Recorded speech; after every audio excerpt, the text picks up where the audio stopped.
Hey guys, how you doing? Sorry, we haven't put a video out for a while. I just wanted to put something out here to let you guys know that we're all still out here. We're all still collecting, and we're gonna continue to make these videos. But as I think we're all aware, this COVID-19 crisis has resulted in a lot of changes for everybody. And that is especially true for the comic book community. I guess it really makes you appreciate your friends, the people within the community that you hang out with, that you don't get to see very much anymore, because all the smaller conventions have been canceled, and the larger conventions have been canceled. Obviously, Toronto Comic Con in March was canceled, and I'm quite expecting that the Fan Expo would be canceled as well in the next coming weeks, and unfortunately that's probably also true of Star Wars Celebration in Anaheim, California, which I had tickets to, but I'm quite certain that they're going to put the kibosh on that as well. But anyways, what I wanted to do is I just wanted to say hi, make sure you know that me, Mike, and Jose, we're still out there, we're still collecting, and we actually had a really spectacular day today, and I thought I'd share a couple things with you, because as I think is happening in the United States as well, things are starting to slowly open up. So last week or the week before, Gotham Central Comics opened up. Retro Rare is also open now, and Altered States, which is Mike's regular comic book store, has opened. So we've had a chance to start going back to the stores, and today was a really special day, a really fantastic day, and I thought I'd share something with you. We got to visit with Tyler. Tyler is the owner of Batcave Collectibles, and he's a regular dealer you'll see at most of the all of the Toronto comic book shows. He has a really spectacular collection, and we got the opportunity to kind of have a tailgate party today, where he brought over his truck, and we got to go through his collection and buy a few things. So I thought I'd just show you a couple things that I picked up today, this weekend, and I was really happy. Picked up this nice a She book. Again, these aren't expensive. I just like the covers. I like the Tucci art. So these ones, I got two of them. Picked up two. Picked up this one, and I also picked up this one. So they were $5 a piece, and you can't go wrong. You look at the artwork. Look at Tucci's art. I mean, it doesn't get any better than that. So I'm really happy picking those up. Also picked up a very nice copy of Dead of Night #1. I think Jose featured this about 2-3 years ago on one of our Halloween specials, and I picked up this book today, and it's a really nice grade. I'm not going to call it a high grade. I'm going to call it a mid to high grade, and it's only $25. So I mean, I couldn't leave that one there. Ka-Zar #1, Volume 1, issue #1 and 2, both mid grades. And so I picked them up, and they were only $20. So I figured, what the hell? You can't go wrong with these prices. I picked up Legion of Superheroes #1 here as well. Not an expensive book, $35, and that's a very high grade. So I was very happy with that pickup as well. And I picked up this is the most expensive book I picked up on the day, this is a very, very high grade copy of Chamber of Darkness #8. So anytime you can get a 15-cent cover like this, I mean, this looks like it just came off the comic book rack. So I couldn't leave that behind. This one was $45, probably the most expensive book I bought today. And I'm really, really happy with it. I'm very happy with that pickup. And these two, Mike actually picked these up at his regular comic book haunt, Altered States, down on the lakeshore there. And he actually made a mistake. He already had them, so these were duplicates. So he was nice enough to give these to me, and so I picked these up as well. So that's what I picked up today at through Tyler at Batcave Collectibles, and I thought it was really nice of him to drive out and let us look through his stash and pick a few things. And like I said, this COVID-19, the social distancing, we haven't had the opportunity to go to many shows. Any books you're going to pick up, you're relegated to either buying them online or you just have to wait. So it was kind of nice. And it was just a great day, a fantastic day. And in addition to picking these up from Tyler at Batcave, we also went to Altered States today, and Jose picked up a few books. I myself didn't pick up anything in Altered States, but it was just great getting out of the house, great seeing some of the stores opening up, and surely a sign that things are starting to get back to normal. So what I've done, and what me and the boys, me and Mike and Jose did, is we saw this coming down a while ago, and we did shoot some extra footage of some of the books we've picked up lately. Some of these books, a lot of them are from the Toronto Comic Book Show, some of them are from Retro Rare, some of them are from Altered States. So we thought I'd show you some footage of some of the books we picked up. There's some really, really nice books I think you're really going to like. And then hopefully very soon we're going to go back to shooting regularly on a regular schedule, trying to put out, ideally I'd like to put out 1 or 2 videos a month. I really don't have much time to put much more out than that, but we're definitely going to keep on shooting and show you the stuff we've picked up. And Jose's also got his Flash Gordon poster out being restored right now. Hopefully he'll get that back soon. We're going to love showing you that as well. And so we got some great things coming up for, maybe 2020 isn't going to be the most spectacular year, but we've got some great stuff and some great videos and some great acquisitions, and we're hoping to show them to you as things slowly get back to normal. So what I'm going to do is I'm going to stop wasting time here. I know I'm kind of rambling on here, but I'm going to show you some of the footage. I think you're going to like what I have to show you. Okay, and as I'm sure you're all aware by now, for us it's not all about the DC and the Marvel, and it's not always about the superheroes either. It's sometimes we go off in different areas, and one of the areas you can collect in, and I'm sure we all know, is the Archies. The Archies are very collectible. They go back, what, 60, 70 years? They're going back to PEP 22, which is a World War II wartime book, So okay, like which is the first appearance of yeah. Archie Andrews. So, Yeah. so you're going back to the 1940s, okay? Yeah. So Archie is a universe unto its own. I mean, Yeah. it's a vast collecting sea that you can buy nothing but Archie and then spend the rest of your life just collecting nothing Yeah. but Archie, literally. Yeah. I'm a general player as far as that. These books are going to be, again, flipping. A little wistful about this because this first book, actually, this flight of books, I'll be discussing briefly kind of alternative sourcing. I mean, we just don't do comic book shows and shop around at local comic book shops. I mean, I also go to flea markets. I don't garage sale as much because, things tend to be picked over unless your first time in the... Honestly, I don't think I've found a comic book at a garage sale in 20 years. I can't remember getting anything decent. It's just more, modern junk or stuff with very little or minimal value. Yeah. But these are picked up at one of our big flea markets, the Dixie Flea Market there, a few years ago now, 2, 3, 4 years ago. I was just wandering around. Like I said, she normally has, used books and magazines and stuff like that. She had a few stacks of Archies. Most of it, I would say like 95% of it, modern stuff, not worth, Picking up, yeah. Yeah, but this first one is Life with Archie from number 42 from October 65. So, I mean, this is a Archie keep because, enter pure heart, okay? Mm-hmm. I mean, back then, the mid-60s,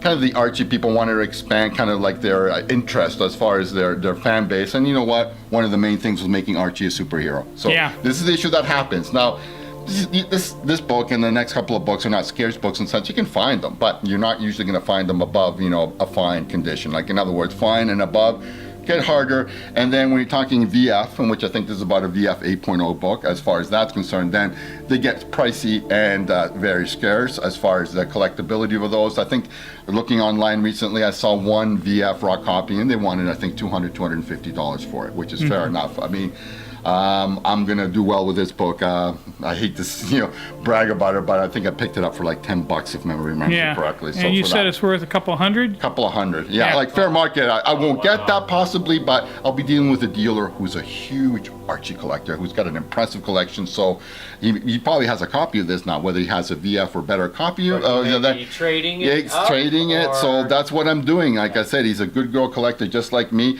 So this one and the next book here, these are all three, A Life with Archie. So the next one is from January 66, 45. This is actually my favorite cover of the three ones we're featuring here. This is the first appearance of the Man from Riverdale, Archie versus Crush. Nice. I mean, the mid-60s Bond was the thing, right? So this is them getting Archie as, super secret agent, and he's there entangled with Veronica Lodge, who is a Crush agent. Nice. I love this cover. I mean, again, this one is again about something around the VF. This one's got a little bit of spine wear, moderate, slight ticks. Yeah. ticks. So 7. I'm gonna say, fine, very fine 7. Yeah. At that price point, like I said, it's Beautiful about book. a $75-$80 book, fair market value for something like that. Again, I think I picked it up for $5-10. Colors Nice. and all of these Yeah. pop. It popped. They're bright. It's a 50-year-old book.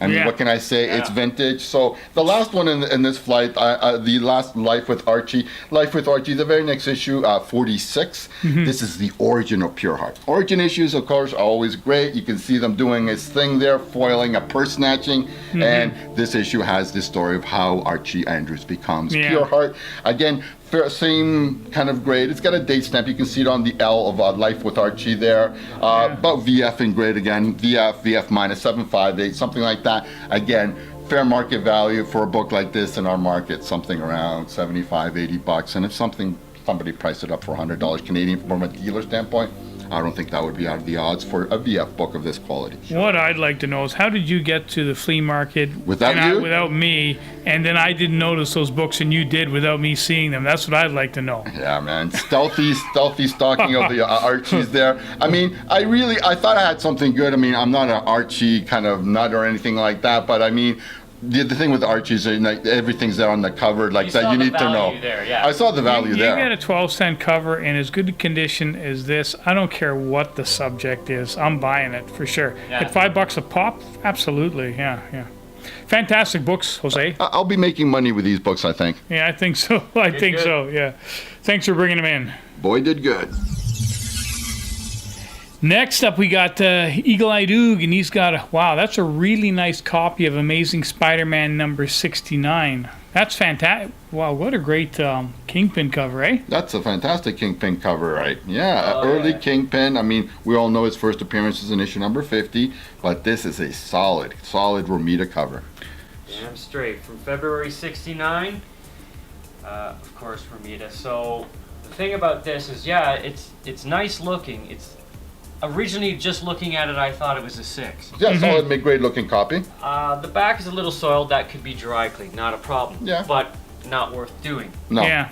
Reason being, I opened this book up, and every left page is slightly faded versus the right page throughout the entire book. Could there have been a printing kind of I thing? don't know if it's a printing error or did someone slowly read this and leave half of it in the sun. I have no idea. I'm like, It's really strange. that sounds more like a printing error. It sounds like a printing error. Exactly. Yeah. But just to be on the safe side, I dropped it down from a 6 to a 5. But if it is, not that you would ever, you're not a slabbing guy wouldn't like want- me, yeah. you're not going to submit it. But from a condition grading point, like I said, if it is a publishing thing, again, as most They newer would collectors look don't know, into it, yeah. the book does not get penalized because, any production flaw that is contained, like miswrap or, inking not fully kind of saturating the book, Yeah. they don't hold it against you grade-wise because that's Yes. the way it came off the press, so to speak. Yeah. So, And where'd you grab this from, Mike? Do you remember? this is the same dealer that I always hit up with the Oh, it's the Spideys. TC, so the Toronto At the Comic Book Toronto Show. Comic Book Show. Yeah. All of these, almost all of them are from So the Toronto what are you into for this mid-grade looking copy for? I believe in US dollars, $24.37. Again, this is the dealer who Are you sure it was 37 cents and not 36? worked out 36. to 37 cents when you convert it from Canadian US. But this is the Okay. guy, again, he will say, if half price is half price. So if it's, Yeah. if it's $37.50, I know the guy you're talking about. 50 He doesn't have a sign. He's just one of those guys. He wants the exact change, and he Yeah. won't budge on that because almost every book that I've gotten him has been an absolute two-bagger. I have absolutely no problem with that. I say, hey, have some change so you can get a coffee or whatever. That's fine by me. I mean, I keep hitting him up. A lot of people, when they approach this guy, say, you're the first guy I go to because Yeah. he's just got a box and everything is valued greatly. Can't go wrong buying the Amazing Spider-Mans. And Oh. again, with Gotten so many off of them. set aside a bit of spine roll there, I'd say the cover looks pretty sharp. It's Oh, a yeah, nice. It's a nice. Staples are facing. It's mid-grade. Nice. Very nicely done. Very nice. Yeah, I'm happy with this stuff. Fantastic, Mike. Thanks for bringing it in. Okay, so next up we got some really nice copies of Millie the Model. We don't get to show these often, but you bought quite a number of these recently. Well, recently as in recently over the last couple of years. You know, I mean, what I call these, actually, it's not my designation. Actually, one of the dealers I deal with on a regular basis, Tyler from the Bat Cave, calls these cookies. I like that kind of designation. I got a couple of cookies here. So first one up here is Millie the Model. These are Silver Age, obviously 12-cent covers. This is from March 1963. Okay, featuring Millie there.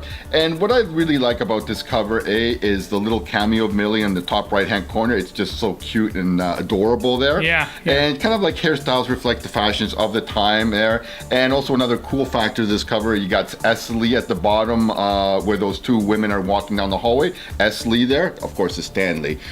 Obviously, Stan was synonymous with superheroes, but like I said, you know, bread and butter westerns and romance titles, that was all part of the package, so to speak. For sure, So again, this is kind of like I said, one of my cookies that I'll be trading over to you know, at a con, kind of like that. Sure, at the Bat Cave, because he's really into the Archie stuff. Yeah, Archie's and cookies too. He's a good girl cover collector, just like I am. We both follow the same kind of things here. So yeah, I'll be flipping this book. Underneath there, what do you got in there, Mike? The next copy is also my second Millie the Model. A couple of issues later, Millie the 115. Again, different cameo on the thing. I prefer the cameo on the first one here. It's more of kind of like a beauty queen cameo on the top right-hand corner there. Again, fashions indicative of the time, 63, kind of very of that time. It's almost like a capsule there. Like I said, the next couple issues, which will be modeling with Millie, you're going to see a vast change as far as fashions only from 5 years later. Again, these two are good, better than average as far as grade copies in a sense. So they're significantly better than Fine 6.0. I'd say both of them are sometime between a 7 and a 7.5, approaching an 8. So fine, very fine, minus. I mean, fair market value for books like that in that kind of a range are, you know, like I said, about $40, a little over $40 on the Overstreet Price Guide. Fair market Canadian ones, you know, I could see them selling for about $75 Canadian from a dealer. What you buy them for? Do you remember? Let's see. I paid both for these ones. I paid $60 each Canadian. $60 a piece Canadian. Yeah, not bad. They're nice books. I do love the covers. Very. I'm just trying to basically streamline my collection. I'm going to focus on Fiction House and some other premier titles, and I'm just going to pay by that by getting rid of some of these kind of lesser kind of good girl cover cookies. Cool. Okay, you know, of all the books I think you brought tonight, Mike, this is probably one of my favorite. Just specifically because of cover appeal. I mean, obviously it's a Fantastic Four number 50.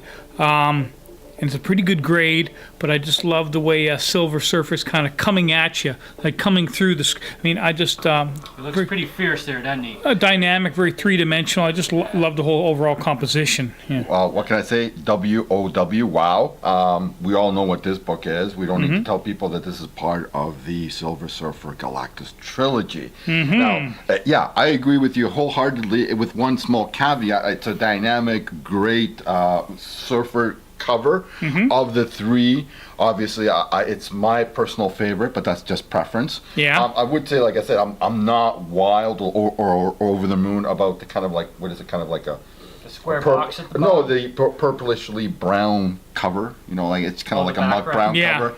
I mean, a nice, you know, yellow or red or, you know, or a black cover. It would have sold it better, but it's not a black. It's a kind of a brownish kind of purplish, kind of like, you know what I'm saying? But of course, what is this? This is third Surfer, third Galactus. This is part of the trilogy that is one of the cornerstones of Fantastic Four. Absolutely. And it's part of what will be a Galactus movie, in my opinion. I mean, it's not a matter of if, I think it's a matter of when. To pick up a book like this at this point, it's a brave act. I mean, like I said, the run-up on Fantastic Four has been quite real, especially over the last 6 months, okay? So people are focusing on the big keys, of course. Number one, the first Silver Surfer, issue number 4, first Doom, issue 5, and then 48, 49, 50. for Yeah. Galactic Surfer. These are the ones that people are really after. Yeah. This looks like a low mid-grade copy, something like a 4, 5, 5. somewhere I around- gave it a VG myself. I think, yeah. It needs suppressing. It needs could- suppressing. It's not going to get- take away the many visible spine No, sticks that'll along stay the edge. there, but it could bring it up maybe a half point to about Yeah. 5. But I give it a 4. Yeah, the spine, know. it does look like it's been to the nom. Oh yeah. Well, here's the thing. What can I you have do? been There is a looking for- rat-a-tat of color break there, Yeah, yeah. I've been looking for a decently priced copy of this now for literally well over 2 years. Yeah. And you finally found it, it looks like it. Found one because Pendragon had one for about $90, which I think, that was a great price, and I was considering it. Yeah. But it had a tear missing, a Yeah. chunk missing. That Wow. one Well, you can't for do that. You can't buy $90. that. $90. You can't buy that. So It's this missing too I much and paid- at that point. In US dollars, years later, 135 US, from a place that you wouldn't expect to get older books. It's known for their new books, Gotham Central. Shout out to you guys. Thank you very Oh, much. Carlos and the boys at Gotham, eh? That's where you got it, Absolutely. Carlos. Yeah. I got it from nice, Carlos. He nice. said it was, so- Consignment book? It was a consignment book, so he can do anything with that. No, so I it's still that have my price, yeah. points. Yeah. But I mean, the price was right. I mean, it Yeah. had to have been sitting there for a while Sure. because That's surprising. That is yeah, surprising it's to me. surprisingly good price, given Yeah. that it's worth in a 4.0. In a Easily, 4, you can get 210 US. So in You Canadian got- dollars, you're getting up there. Price point wise, you bought it quite right, as they say.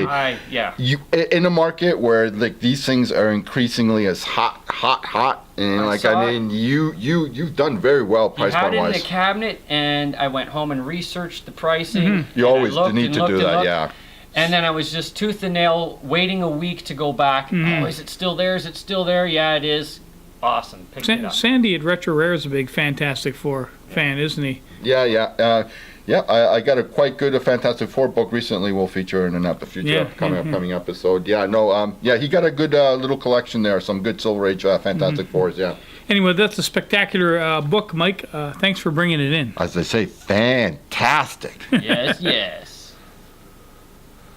Okay, next up, 2 more Millie the Model, and these are really nice looking. Very different from the last Millie the Model ones you showed. Well, the title is slightly different. It's not Millie the Model. Now we are modeling with Sorry, Millie. my mistake. Modeling with Millie instead of Millie the Model. Yeah. Still good girl cookies, as I call them. Still Silver Age 12-cent covers, but a vast cultural change has happened since '63. This first one is from September of '68. 68. Year after the Summer of Love. You can tell by the fashions worn by the girls on the covers. Completely light years away from the Millie the Model covers that we just featured. Yeah. What can I say? Peter Parker looking dude, kind of al fresco shoot there with the girls looking at their best pretty.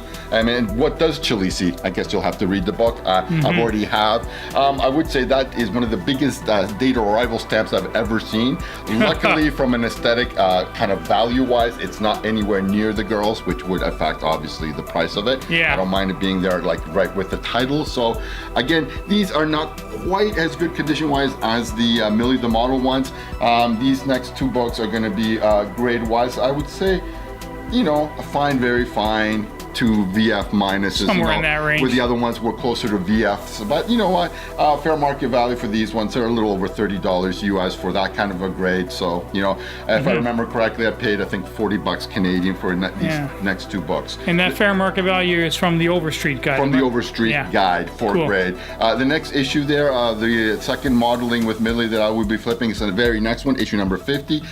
Here, Millie is getting her inner Gidget on kind of thing, going a kind of beach blanket party there. Yeah. And it's a go, go, go swing with the Beach Bowl discotheque. It's a cool cover. Again, with this one, it's hard to see with the blue cover, but it has the same arrival stamp, obviously, over the, you can see kind of barely there over the double L there. I mean, Millie looking at her best, and that's what the appeal of these things are. These are good girl books, reasonably priced, again, $30 fair market for something around the $7.75, just above, below a VF kind of thing. And again, I paid $40 Canadian, so around that, Yeah, nothing wrong with that. Yeah. Yeah. I got a nice chili book at home. Haven't shown. Yeah, Believe it or not. I got some chili books too. I'll be flipping. Yeah. Cool book, Jose. Thanks for bringing it in. Okay, that's it, guys. I hope you like that. Short and sweet, just a few segments. Keep us all tided over until we get back to normal, and we will see you next time.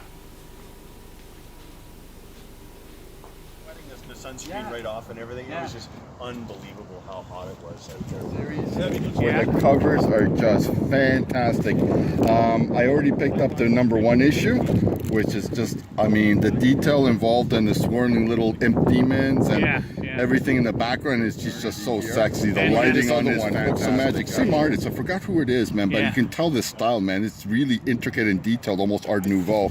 Yeah. This is just independent stuff. This is not DC or Marvel. This is DC's Vertigo line, actually. Comics 428, but this is from the 90s, limited series. I think it was Morrison. Actually, this is the Morrison there. Here, Neil Gaiman, Dave McKean. Yeah, this is the one that basically gets all the press, and you know, you never know whether the character come out in a Justice League Dark movie, but you never know. Yeah. This is something you tend to overgrade rather than undergrade, and like that's where you can sometimes find something that's not. Harley Quinn 72, Frank Cho variant cover. So this is the A cover. This is the B cover. Cool. Both good enough. I'm both.